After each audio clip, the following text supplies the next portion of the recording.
Mendoan menyatu dalam doa dan renungan dari Katedral Purwokerto Selasa 23 November bersama saya Romo Padisono. Sahabat Yesus yang terkasih, semoga kasih, kesehatan, dan damai sejahtera Tuhan selalu dilimpahkan kepada kita. Amin. Sejenak kita hening menyadari kehadiran Tuhan, membuka hati dan budi untuk mendengarkan dan merenungkan sabda Tuhan menurut Lukas bab 21 ayat 5 sampai dengan 11. Dalam nama Bapa dan Putra dan Roh Kudus. Amin. Tuhan bersamamu dan bersama rohmu. Inilah Injil suci menurut Lukas. Dimuliakanlah Tuhan. Ketika itu beberapa orang berbicara tentang bait Allah dan mengagumi bangunan yang dihiasi dengan batu indah dan berbagai macam barang persembahan. Tetapi Yesus berkata kepada mereka, akan tiba harinya segala yang kalian lihat di situ diruntuhkan dan tidak ada satu batu pun dibiarkan terletak di atas batu yang lain. Lalu murid-murid bertanya, Guru, bila manakah hal itu akan terjadi? Dan apakah tandanya kalau itu akan terjadi? Jawab Yesus, waspadalah, jangan sampai kalian disesatkan. Sebab banyak orang akan datang dengan memakai namaku dan berkata, Akulah dia, dan saatnya sudah dekat. Janganlah kalian mengikuti mereka. Dan bila kalian mendengar kabar tentang perang atau pemberontakan, janganlah kalian terkejut. Sebab semuanya itu harus terjadi dahulu.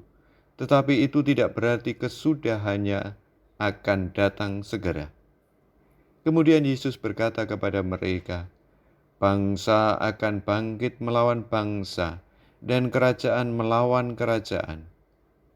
Akan terjadi gempa bumi yang dahsyat, dan di berbagai tempat akan ada penyakit sampar dan kelaparan. Dan akan terjadi juga hal-hal yang mengejutkan dan tanda-tanda yang dahsyat dari langit. Demikianlah sabda Tuhan. Terpujilah Kristus. Tidak ada satu batu pun yang akan dibiarkan terletak di atas batu yang lain.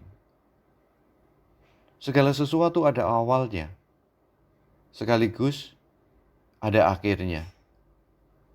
Kita awali kehidupan dengan lahir dan kita akhiri dengan kematian. Kristus Tuhan dialah Alfa dan Omega, awal dan akhir. Sebagai orang beriman, kita awali iman dalam Kristus. Kita akhiri juga dalam Kristus.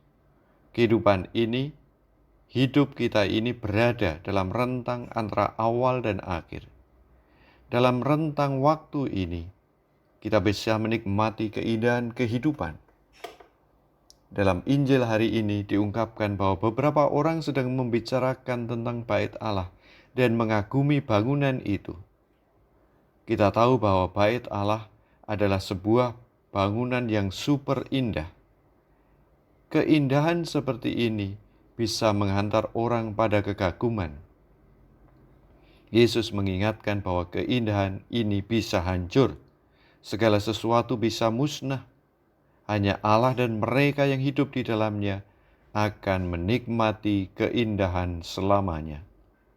Maka, melihat dan menikmati keindahan di dunia yang sementara ini, janganlah kita terlena dan berhenti pada berbangga dan berpuas diri.